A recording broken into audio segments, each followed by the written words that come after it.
My marriage and the abusive relationship that I was in there shortly thereafter, these weren't the first times that I saw the relationship dynamics that were there. Growing up, the relational and generational patterns that I saw in my family, and I can look back and carry forward, were how were of abuse, not necessarily. Motherhood has lots of wonderful moments that fill our hearts and give us a purpose. And it can leave us feeling alone, filled with self-doubt, and the ever-popular mom guilt. Are you tired of trying to pretend like you have it all together? Me too. Welcome to Mom Essentials with me, your host, Angie Weber, for real-life advice, new approaches to parenting, and totally inspiring stories from experts and other moms. A place to come as you are with your messy bun, yoga pants and all to embrace the best and messiest parts of motherhood. So grab that cup of coffee or your favorite glass of wine while we focus on empowerment over perfection. Hello, and welcome to this episode of Mom Essentials. Mamas, have you ever found yourself questioning your worth, struggling to trust your gut, or wondering how to heal from those things you never got growing up? Well, you're not alone. And in this episode, we're going to be diving into reparenting, rebuilding self-trust, and what real self-love looks like, especially on those hard days. Kate Ferrian is a speaker, empowerment specialist, and founder of Simply Become It. With 16 years of experience in corporate leadership, she specializes in building infrastructures and nurturing high-performing teams. Kate brings the rare blend of practical strategy and emotional intelligence to her journey at Simply Become It. Her journey of personal transformation following divorce and an abusive relationship led her to create a space where women can reconnect with themselves, cultivate self-trust, and reclaim their power. Kate helps ambitious women peel back the layers of societal expectations and generational patterns to discover the wholeness that already exists within them. She leads with vulnerability, humor, and soul, offering insight that inspire women to stop performing and start being. And I want to say thank you, Kate, for hanging out with me today. Oh, I'm so excited to be here and excited for our chat. I am as well, because even some of that stuff that I just listed, like the societal expectations and the generational patterns and having to reparent and how to trust your guts. And there are just so many things that I love hitting on throughout my whole podcast. We've touched on a few of these subjects, but I'm super excited to bring it all into one episode with you because I think that is such an important message for women in general, but especially for those mamas listening right now, because there are so many days that we have hard days, or that we, really just don't think highly of ourselves, or we second guess everything, or those expectations that we put on ourselves because of external messages or internal messages that maybe we've held on to, from the time we were little to the time that we're adults and parents. Oh, I know we're going to get into such amazing stuff on this podcast today. But what I would really love to do, and where I would love to start, is you've gone through all of these different experiences. A lot of people have been through maybe similar things that you have, but why have you decided to really take that and use it as your platform in your business now? Yeah, absolutely. So I'll share just a little bit of my story and kind of get to that question. But yes, I've gone through a divorce, and shortly after going through my divorce, I was in another relationship that started as verbally and emotionally abusive, and about a year in became physically abusive. Ultimately, that is what sent me on this journey of really peeling back the layers, getting to know myself, understand myself at a really deep level, so that one, I could get out of that relationship, but two, more importantly, I wanted to understand how I ended up there in the first place. What were the behaviors that I brought to both my marriage and that abusive relationship? And ultimately, that's what started me down this path of peeling back these layers, looking at the societal expectations that are put on us, especially as women, and the generational patterns that we've really carried forward. And so through doing that work on my own, I knew in talking to the women around me, just in my corporate role, my friends, my support system, that there were other women who were feeling these things, but not understanding all of that goes into how we've created these behaviors over time. And so going through what I did, I knew that I wanted to create a space where other women could kind of go on this, what I call the self-discovery or awareness journey, so that they could truly be seen for who they are before or life really got in the way. And I think at this point in life, that's where a lot of women are getting to. They're starting to question, what they want to move forward with in life. And so it was important for me to take my innate skill set of building infrastructures and foundations and helping other women be able to peel back those layers, understand their behaviors, so that they could make conscious choices moving forward in what they wanted their life to really be. Yeah, I love how you're coming to it with a curiosity mindset as well. And in my calm approach, the A stands for awareness and accountability. And that's what I talk to a lot of parents about is like, let's start becoming curious instead of assuming. And maybe this was different in your experience of your journey, but I would love to touch on this because I think as women, again, we're sometimes our worst critic. And sometimes we can look at a past experience and then start blaming ourselves. Like, what did I do wrong? What's wrong with me? How did I let myself, fall into these patterns or get into this type of relationship? And again, I don't know if that was your experience, but I would love for you to kind of touch on just how to approach situations like this with curiosity versus blame for ourselves or assuming different things that got us there. Yeah, I think you hit on it perfectly. I mean, curiosity is the word that I love to use in my journey. And I always say, I was unaware for 35 years of my life. I did everything that I was supposed to do. I went to college, I got a career, I got married, didn't have kiddos, and I can look back now and go, oh, I know why that was at the time. And that doesn't mean that that's still not for me. But it was a part of my journey as far as what the expectations were. And so when I say that, I go, oh my gosh, it took a life event that really tore me really down to nothing. And it broke my foundation in order for me to go, gosh, I need to like really look at this and figure out who I am. And so the journey of awareness, I think, is so important because so often we do walk through life not really understanding how we've actually come to the place that we've gotten to.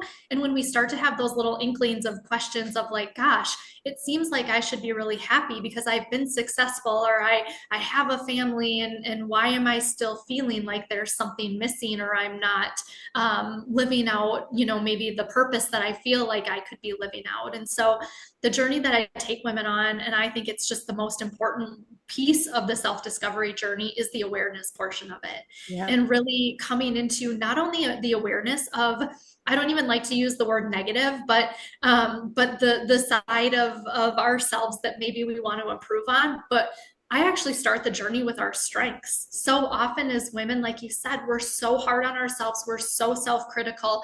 We've pleased everybody else. We've done done things for everybody before ourselves. And so we actually start with our strengths. We start with the positive side of ourselves because for me, I look at every time we can lean into our strengths to overcome a behavior that is no longer keeping us safe or no longer suiting the life that we want to live. We can lean into those strengths and start to see ourselves in a positive light so that we can stop shaming and stop that negative self-talk. But it takes that little muscle of building consistency over time to really be able to focus on ourselves.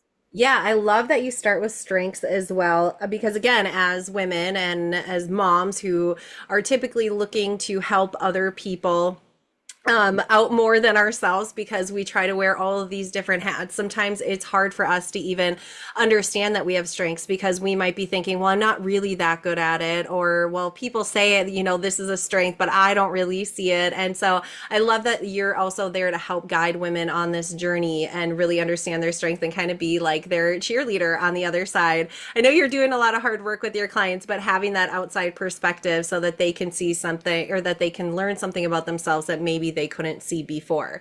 Now, I do, and I was kind of laughing when you were saying, like I did all the check boxes because I did the same thing. I just gave a keynote a couple weeks ago for a women's event, and that's kind of what I started out with. I was like, did anyone else have this like plan for their life, the check boxes? And, I had those check boxes up there that I wanted to really accomplish. And then by the end of it, there were, things crossed out and things written in and, check boxes that I didn't necessarily want on my checklist, but ended up appearing in my journey.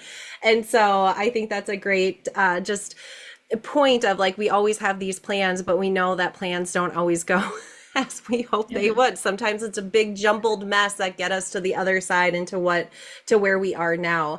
I would love to kind of go back and talk a little bit more about those generational patterns that you started uncovering and you help your clients start uncovering too. And I'm assuming that that probably ties a lot into these values and these messages that we've held on to for a long time, because I know something I personally had to work through that relates to this conversation is that I was always such like a giver, and I thought my value and my worth was basically tied to what I could do for other people and how much I could help other people, because then I thought I would be seen as valuable. And then I would, think that, oh, well, then people will love me. And that's how I will receive love from other people.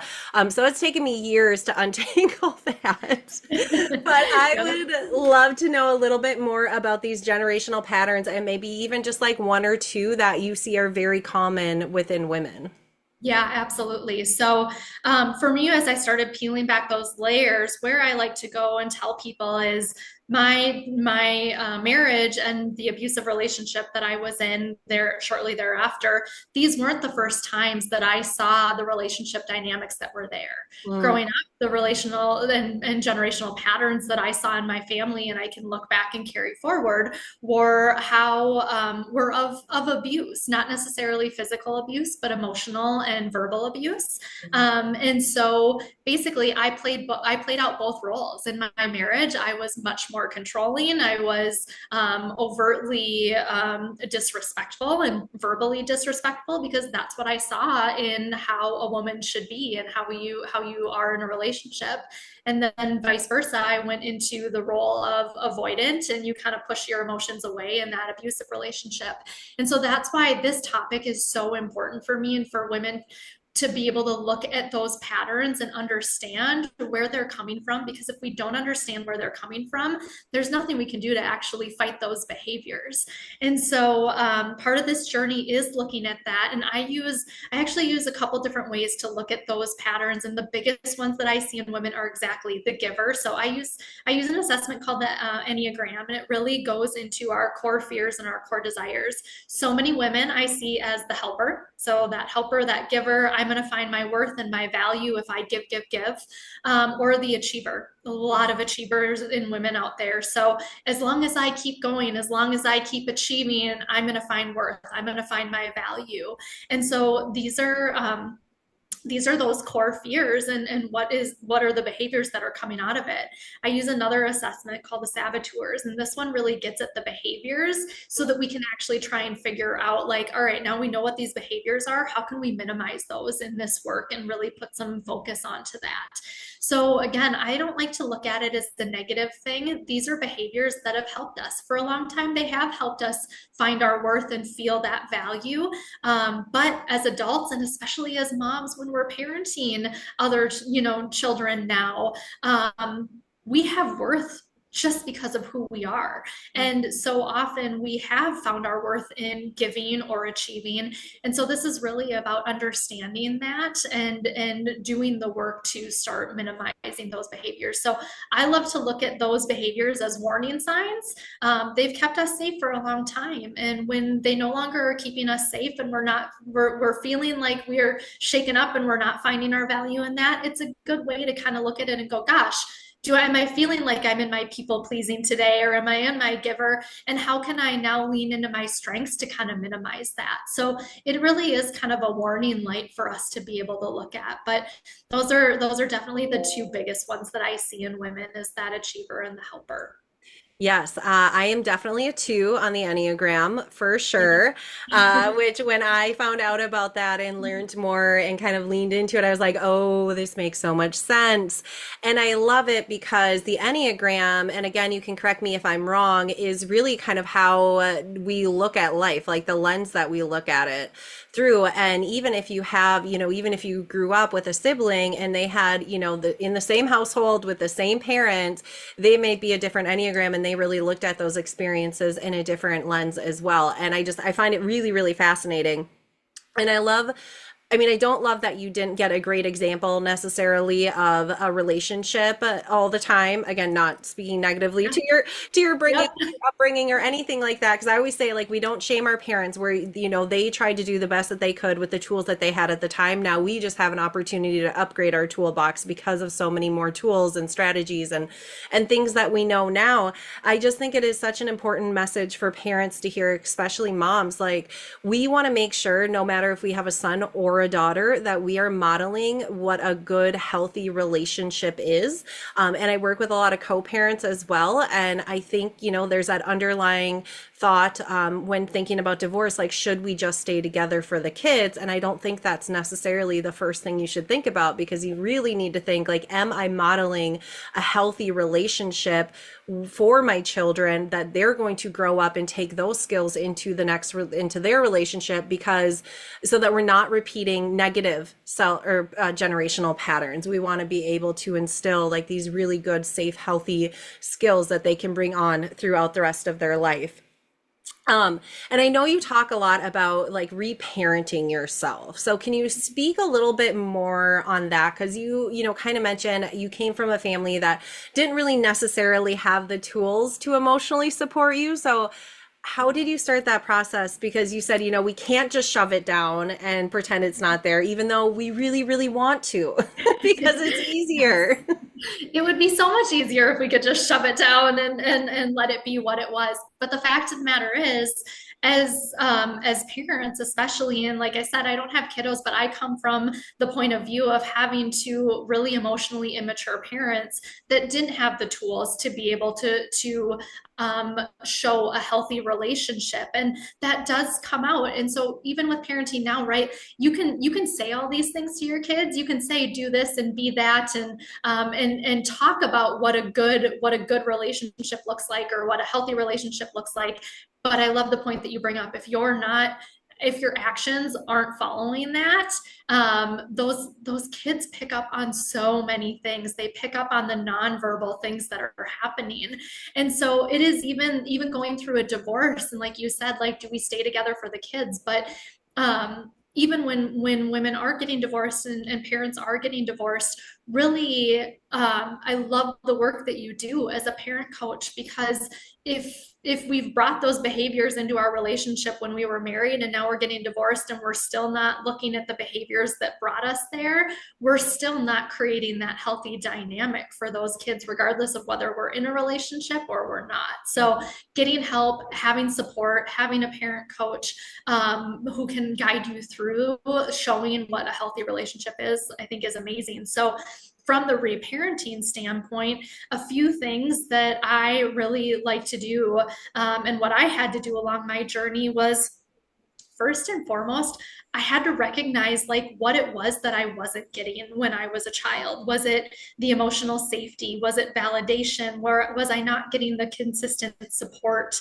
And so one, I had to become aware of really what I wasn't getting.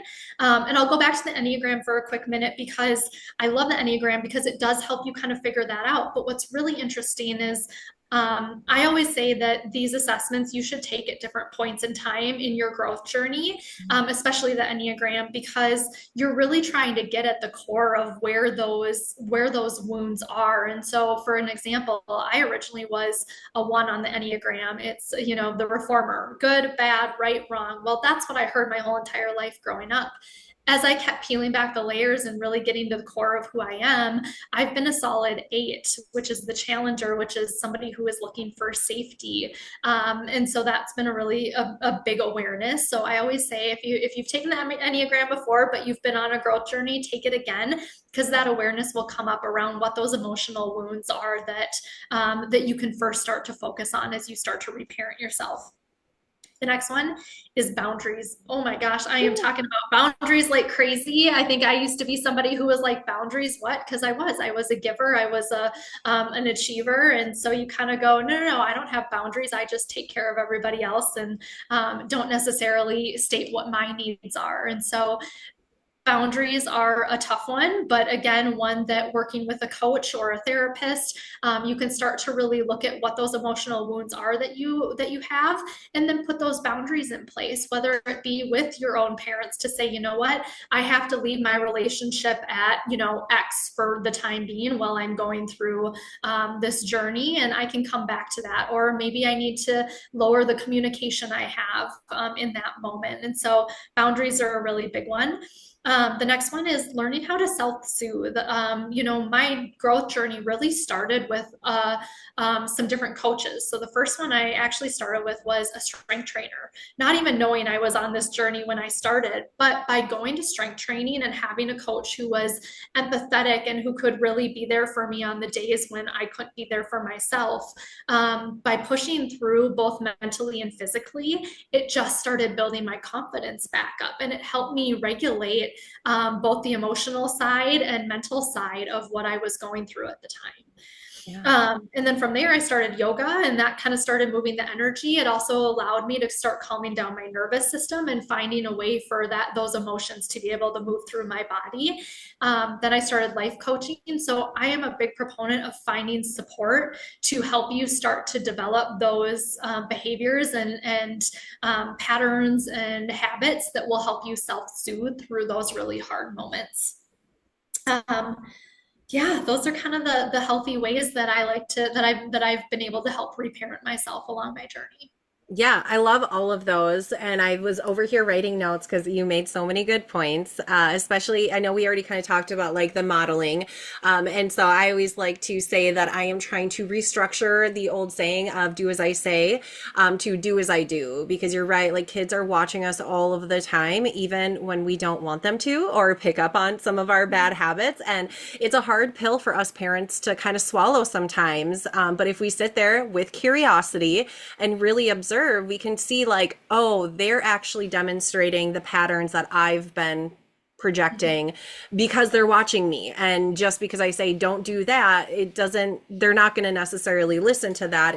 They're trying to repeat the same thing. And so I love that. And I love talking about boundaries. Oh my gosh, I don't want to get on my soapbox, but I think one really important thing that you said when it pertains to boundaries is the fact that you can come back to it. And so I think that there's a lot of misunderstanding about the word boundaries because it's so overly used. It's like one of those buzzwords that so many times people, will either confide in a friend or you'll go online and people will be giving advice about, well, you just need boundaries. And for someone like I believe like you and I were very underbounded, always saying yes to everyone and feeling bad if we said no, and kind of, saying like, oh, well, this is how, I'm going to do it. And then we would fold because we felt guilty or that it was us, being wrong or being mean in ordering to hold those boundaries.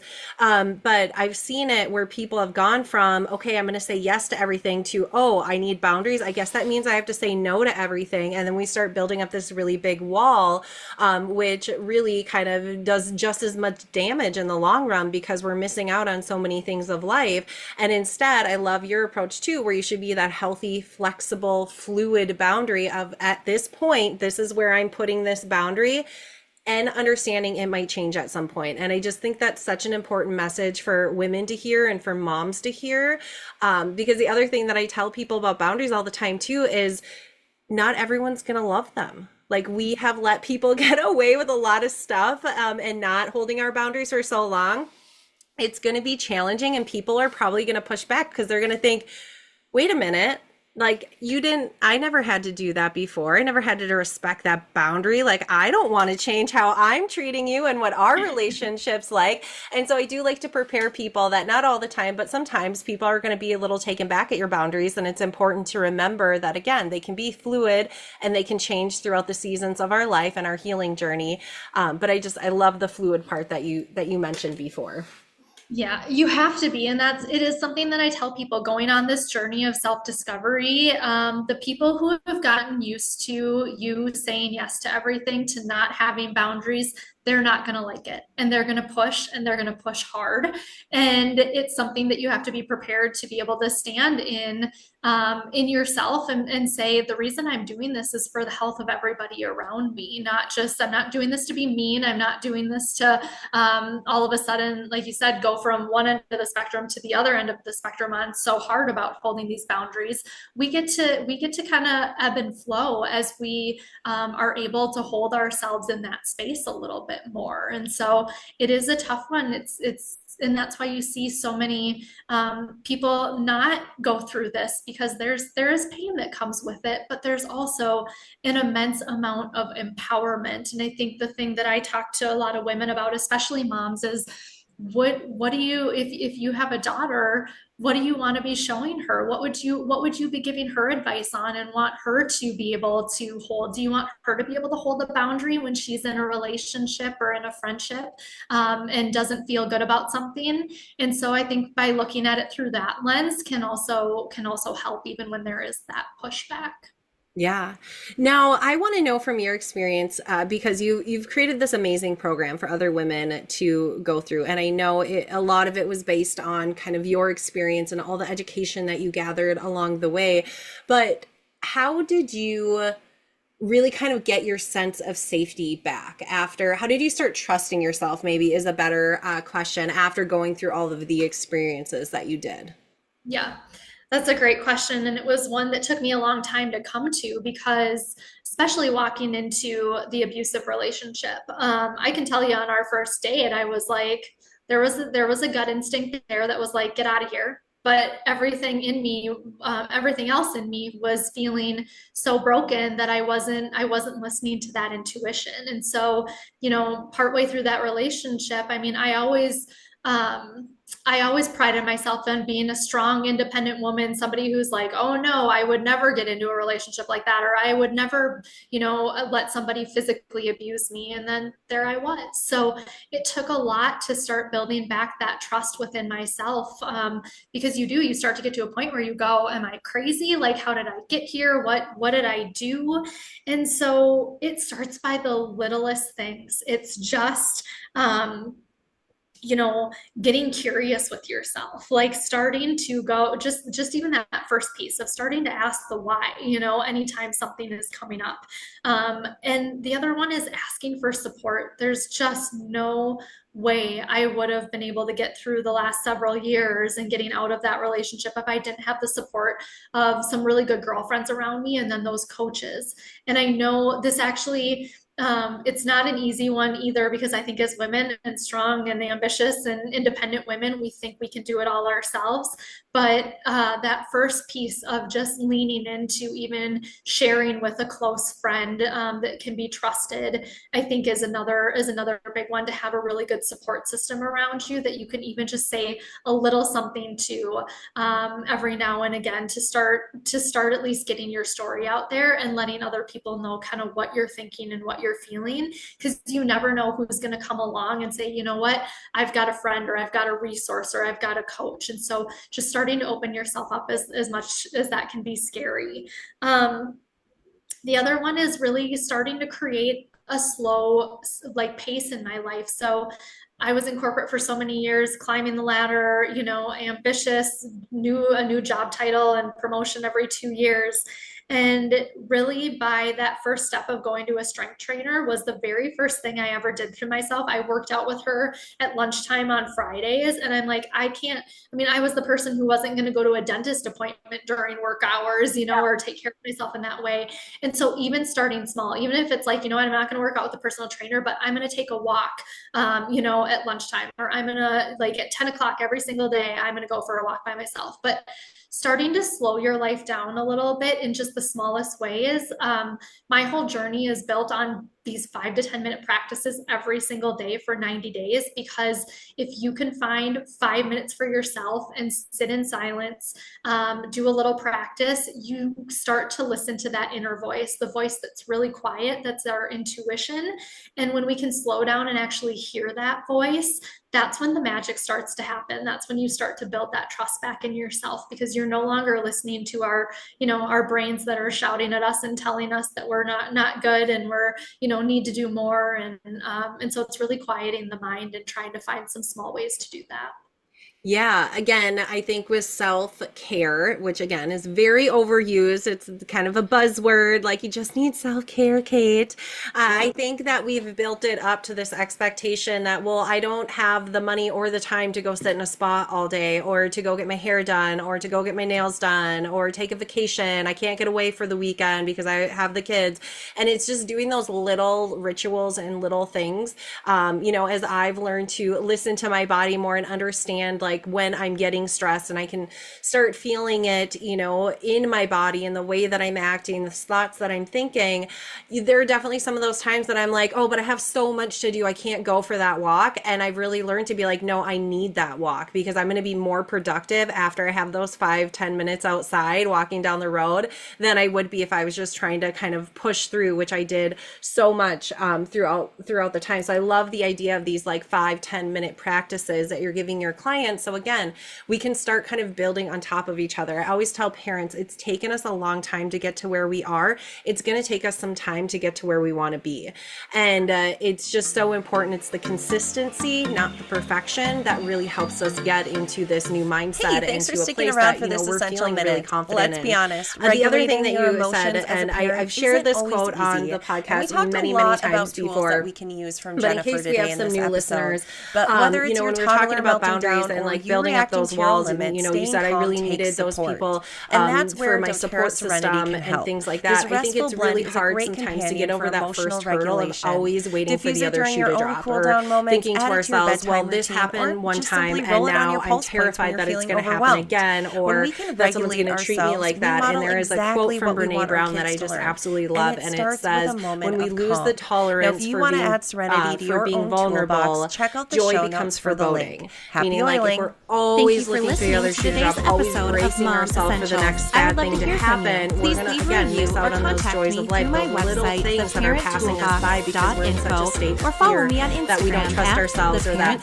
the same theparenttoolbox. pattern is going to repeat. And so again, I'm just really glad that you touched on that, of like, it took time and it took support, what I like to call finding your elephants for the support, because you're going to need to be that elephant in the middle for a little while, and having those other ones surround you. And I love the different options that you presented for yourself in order to get the type of support that you need, because not all the time is it going to be going to the counselor or a therapist. And that's why I love having people on who have went through their own healing journey, so that moms who are listening can get different ideas of how they can heal and what their journey can look like, instead of just saying, well, no, this is the ABC, those check boxes more or less of what you need to do to get through your trauma or to go through your healing. Instead, get a strength trainer, or start doing yoga, or fill in the blank if neither of those feel well for you. So I really appreciate that. And I know that you created Simply Become It because you were missing stuff in your healing journey that you wish you had. So I'd love for you just to take like a minute and share a little bit more about how you help your clients in that journey, in case there's any mamas listening who are looking for something like you offer. Yeah, I'd love to. I really designed the 90-day journey at Simply Become It based on my innate strengths of laying foundations, building infrastructures, taking the best parts of my journey, and then adding in the pieces that I was missing from that. And so the 90-day journey is, the premise of it is based on these 5 to 10 minute practices every single day for 90 days. We first and foremost look at our strengths through the 3 different ways of doing that. Then we assess every area of life, because if we're out of alignment in one area, chances are we're out of alignment in a few areas. So just focusing on one area isn't necessarily going to give us that holistic approach. So we focus on all the areas of life. We do some analysis there. Then we go into the limiting beliefs that are really holding us back. So what are those behaviors that maybe have kept us safe in the past, but are no longer keeping us safe or adding to our lives? We look at our core wounding, and we look at the life events that have really shaped us. From there, we do focus on one area of life that we want to just make a little bit of impact in and come into a little bit more alignment. And so we create a vision for ourselves. What do we want to look like? What do we want to feel like? What are those boundaries that we want to put in place so we can protect this one area of life? And then, like I said, because support was so big in my journey, I am actually creating a team of coaches. It's called the Simply Synergy Squad, and they all come together. We work together to help our clients. And so in the last 30 days of the program, you pick one of the coaches in one of the areas of life that you want to focus on, and then you go into a 30-day one-on-one coaching program with them. So by the time we actually get to coaching, we've bubbled up all this awareness. We know our strengths, we know our values, we know where we've been and where we want to go. And we also know what's been holding us back up until this point. So the coaching is that much more effective because we have this kind of framework of who we are already before we're jumping into the actual coaching piece of it. We do this in cohorts of 5 women at a time. So not only do you get the support of the coaches, but you get the support of 4 other cohort members who are on this journey with you to really support you through keeping accountable. Because again, so many women, the reason I keep this to 5 to 10 minutes a day is exactly because we've got busy moms who have careers and who are focused on family and focused on other areas of their life, that we want to carve out that time just for them. And so doing it in small amounts of time, I really want to show women that this doesn't have to be a journey that you think you have to have all of this time for, but more importantly, you can easily do it on a day-to-day basis, but be held accountable by other women in the cohort who are going through the same things that you are. So yeah. I love it. Well, Kate, thank you so much for all your time today and wisdom. And I'm sure there's some mamas who are interested in learning more, which of course they can connect with you through the show notes. I'll have all your links there and things like that. And you also have a free gift for my listeners, which is the free 5-day confidence reset. So you give them just a little tidbit on why they'd want to go download that right now. Yeah, absolutely. So, like I said, I love to start with the strengths because a lot of times we lose our confidence so easily when we've gone through a life transition, or maybe we got into an argument with our kiddos and they were yelling at us and we're like, oh my gosh, I feel like a not a great parent right now. And so confidence is so important. So this 5-day reset is just some quick little practices that start building on who we are. And so you can look at yourself and go, no, I am that amazing person. I have those amazing strengths. And that's what I get to provide to my kids every day and my significant other or my friends or my family or the people in my life. And that's who I am. So it's a great little reset to do just to come back into yourself. Awesome. I love that. Again, listeners, head to the show notes. You're going to be able to get that free download. Plus, you're going to be able to get connected with Kate on social media and her website. Again, thank you so much for your time today, Kate. And listeners, make sure you stick around for the Essential Minute coming up next. And we will see you next time on Mom Essentials. Kate? Hey, thanks for sticking around for this Essential Minute. You know what no one tells you about breaking generational patterns? It's exhausting. Doing the inner work, reparenting yourself, setting new boundaries, learning how to trust your gut again. It takes a lot out of you emotionally. And let's be honest, some days it can feel like you're carrying the weight of everything you didn't get and trying to give your kids what you never had. That's why I want to tell you about Console. It's designed to support emotional healing and bring comfort when you're feeling heavy or discouraged. Exactly the kind of support we need when we're trying to rewrite the script.